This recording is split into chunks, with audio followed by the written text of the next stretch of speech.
And somehow, we seem to also be buying into all this falsehood. Sometimes I imagine when you see people celebrating when they are failures, it's only someone who doesn't really know what's going on that want to believe or want to pray for his country to fail. Forgetting the fact that if your country fails, which means you have equally failed. And if your security forces fail, especially your armed forces, I don't know which country you will have to stand with. First and foremost, we must look at ourselves as Nigerians. And nobody will change Nigeria if not Nigerians. If you sit down to think that any other person will come from somewhere and liberate your country, then you should think twice. So that is why it's very important. 40 citizens, renewed agenda citizens. Citizens make up the country, and it is citizens that will uplift the country to where they want it to be. If we do not do that, then the country will continue to fail. But this country will not fail, because God has blessed this country. If you remember some years back, some countries have predicted that 2015 Nigeria was going to pack up. This is 2025, 10 years later, we're still standing strong and still moving forward. We will continue to shame all those that don't mean us well. I'm standing here today because I have the privilege of being born in Nigeria. I had the privilege of attending my primary secondary school in Nigeria. I went to Nigerian Defense Academy. Vice Admiral Gambo were the ones that brought us up at the academy. When we graduated from NDA, we met generals like Lieutenant General Buratai. My first contact with him was when he was commandant of the Nigerian Army School of Infantry, then as a brigadier general and I was a colonel. Gradually he became the chief of army staff and developed and expanded the Nigerian armed forces because of commitments. I think people don't really understand that the military is a family. And our family transcends just friendship. It goes down to family line. And we find that mostly we know our families, we know our children, we know our parents. That is how we grew up. And so mentorship in the military is unique because it's continuous. Every one of the retired personnel that here has played major roles in our lives, me particularly. Just support your government, because without your support, it's not possible. National security, citizenship, everybody has a role to play. It is when we come together to uphold this that this country will thrive, not allowing the enemy to break into gaps between us. It is with great honor and privilege to be here this morning as a special guest of honor at the inaugural Voice of Nigeria Forum 2025. I extend warm appreciation to the organizers, Voice of Nigeria, under the visionary leadership of its Director General, Malam Jibrin Baban Dachi, MNIPR, for convening this timely and strategic forum. I would also like to specially acknowledge the presence of our chief host, the Honorable Minister of Information and National Orientation, Alhaji Mohammed Idris, FNIPR, and the chairman of the occasion, the National Security Advisor, Malam Nuhu Ribadu, ably represented, who has continued to give us a platform to operate. Position to all participants for your dedication to our collective vision. I want to thank Nigerians for the support to the armed forces. At least for the first time, we're seeing a very positive output, even when we have people that still think negative. But on the majority, everywhere we are, we see people trying to make sure that they give us support, adequate information on issues going on, and want to appeal to us. Like I always said, for us to move forward as a nation, we must learn to love ourselves, love our country. We are all aware that the security landscape in Nigeria today is increasingly volatile, uncertain, and complex, and ambiguous. What we refer to as VUCA. Threats to national security have become more intelligent, adaptive, and deeply embedded in our communities, sometimes even drawing sympathy or passive support from the very people we strive to protect. And that is the danger. Boko Haram started because we protected them. They started as a small group, and if it had been nipped in the bud, we probably wouldn't have gotten to where we are today. The Lakrawas came in, we brought them in, and we said they are our friends and their families until they started attacking us. The message here is, when you grow a monster, he grows beyond you and wants to take more from you. So we must learn to say no to monsters. Any evil one that means by planning any evil against this country must never ever be supported, because it is the silence of the majority that gives them that opportunity to grow to who they become. The people must be part of the solution. I always want to remind people that the citizens,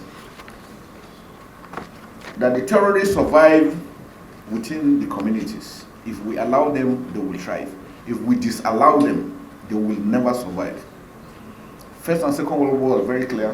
When citizens stood up against the enemy, they didn't give them food, they didn't give them fuel, because sometimes you sit down and think, 16 years we'll be fighting Boko Haram, how have they been surviving? Who has been funding them? These are questions we should ask ourselves. Where are they getting the fuel they're getting? They're getting from us. We have commercial drivers that will go and take full tank, go out, go and siphon fuel and give them. Sometimes they have pre-arranged locations. They siphon fuel in jerrycans, dig holes and drop in and phone them and tell them where the fuel. These are the people that keep them going. So why are we doing this to ourselves? What is the motive? Are you going to be happy if your country fails? You want to be a refugee or an IDP somewhere else?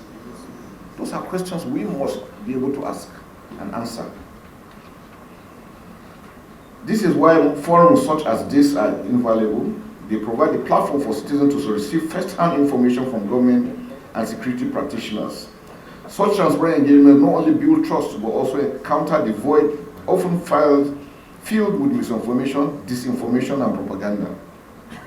At the time when sentiment and perception shape reality, it is vital that we dominate the narrative with facts, clarity, and sincerity. Citizens must hear directly from their leaders, not through distorted third-party sources. Like I said, not many people are happy that Nigeria is still standing strong today. And we seem not to realize that.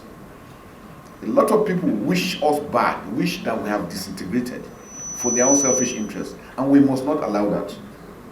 The media environment in Nigeria has changed drastically. The rise of new media has democratized information access and also created opportunities for hate speech, dissent, and manipulated narratives to flourish. Social media. If you notice, most of the videos are being peddled are videos of old or maybe some other countries, and they make it look as if it is true or it is recent. And sometimes we carry it hook, line, and sinker. And the next thing is everybody is insulting, attacking the government or attacking the security forces. Gentlemen, they need your support. Men work on support from the citizens, because that is where they get their morale from. If the morale of your troops fails, they will never be able to do their work. And that's why it's important that for whatever we do, we should pray for them, we should support them, we should commend them. They are humans just like every other person. They have families. If we show you pictures of personnel, they have lost breadwinners, lost limbs, lost everything, eyesight, just to defend this country. So sometimes when you go to bed and you lie down and you sleep and you close your eyes and you put your AC, or you don't have AC, or you sleep and you dream, remember that there are some people that are standing there in their trenches from morning till evening every day to ensure that you are able to go to your room and sleep. They don't have that luxury, they don't have that luxury. We must always remember that it is critical and important that we support them to do what they are doing, because they are standing guard for us to be able to enjoy the democracy we're enjoying. And that is very critical. The proliferation of information sources means we must act with urgency to counter harmful content with timely and accurate messaging. Sometimes when you see our reportage, it looks as if we're happy when troops are killed. When we achieve success, it goes quiet. But once a soldier or somebody is killed or something, you will see the flashes. So the tendency is, who are you doing that for? Always remember that if your security forces fail, you don't have a home.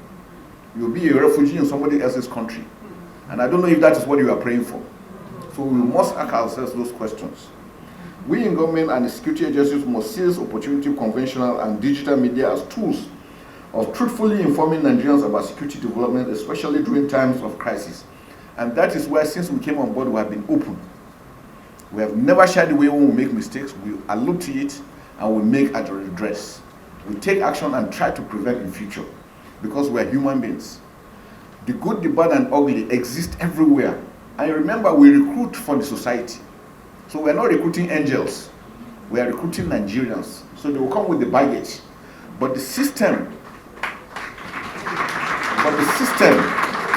has a way of identifying them and prosecuting them so that they don't give us bad names. And that's why it's important.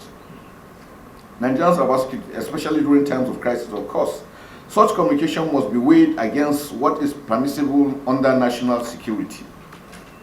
But it is possible and necessary to strike a balance.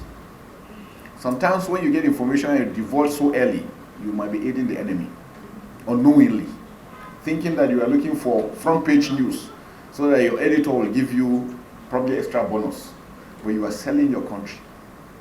So you must always sit down and discern. This information, is it true? Is it timely? Is it when to be released? But have you also clarified about it? Indeed, Nigerians have many questions, some tough, some emotional, some simply seeking clarity. These questions reflect their concern, curiosity, and deep interest in the progress of our nation. That in itself is a strength we must harness. I therefore congratulate the esteemed panelists who will speak today. You have a challenging task ahead of you, but I'm confident that you possess the expertise, wisdom, and courage to engage sincerely. Security remains the most talked about topic across households and media platforms, which makes the expectation from this gathering very high. Now, the question we ask ourselves, how did we get to where we are? We remember some years back, even as junior officers, when we want to travel, we travel at night because we have nothing to be afraid of. How did we allow ourselves to get to where we are? It's a collective responsibility. It's not a matter of pointing fingers at any other person. We all went to sleep when things started falling until where we are today. So if we want it to stop, then we have to walk back to how it is supposed to be. I look at the aspect of looking at Nigerians. Firstly, we must learn to love one another. We must learn to love our country. It's only in Nigeria, sometimes you hear when something happens, Nigeria is bad, Nigeria is terrible, we're this, we're that. Go to other countries and see what happens. Where everybody protects its sovereignty, we to go ahead. So these are aspects that we should look at. I look at the aspect of good governance, which is critical. Dividends of democracy, local government autonomy. These are aspects that will help in securing our country. Because if you have a state with 20 local governments and you have 20 local government chairmen working, insecurity is localized. They will individually be able to deal with the security situation within their local government before it comes to the collective as a state. These are aspects that we have to look at. Do we have a comprehensive database as Nigerians? We need a census that will capture every Nigerian in the world, not only in Nigeria. If you go abroad and you do the crime, you will easily be caught. Why? There's a database to fall back on. If they get your picture or your fingerprint on your signature or anything about you, you could be traced. That makes it a lot easier. Do we have that now? Border management is very critical. I've had countries, because of the level of insecurity they had to fence their borders. I know sometimes when you mention, people say, no, it's impossible. Pakistan fenced 1,350 kilometer border with Afghanistan. That was the only time they had peace. Saudi Arabia and Iraq, 1,400 kilometers fenced completely. Can we start thinking of fencing our borders? We have 1,500 kilometers with Niger Republic, 1,900 kilometers with Cameroon. Chad is there. All over us, surrounded by Francophone countries, and the Sahel is heating up. Gentlemen, if we don't do anything, when the Sahel falls, it is Nigeria that everybody is interested in. Because they believe Nigeria is huge, Nigeria is big, Nigeria is rich. And that is what we should start thinking about. How do we secure fully and take control of our borders? It is critical for our survival. It is critical for our sovereignty. We must not shy away from these things. It might be expensive. It will be penny wise, pound foolish if we don't. We must stand up to be counted together as Nigeria for Nigeria. As I conclude, let me once again commend the Director General and the CEO of Voice of Nigeria for the foresight to actualize the important and timely initiative. His ongoing innovation within the Voice of Nigeria, such as the expansion of Voice of Nigeria's international broadcasting to tell Nigeria's story globally, are both commendable and strategic. We must learn to tell our stories. Don't allow anybody to do that. And they say until the day that the lion knows how to speak, the hunter will always tell his own story. It is important. I urge us all to embrace today's conversation with open minds and patriotic hearts. Together, let us build a safer, more united and prosperous Nigeria. The renewed agenda is real. We, together, will make that work. Finally, I extend my profound gratitude to the President and Commander-in-Chief of the Armed Forces of Nigeria, His Excellency Bola Ahmed Tinubu GCFR, for his exemplary leadership and unwavering commitment to the pursuit of national peace, security, and economic prosperity.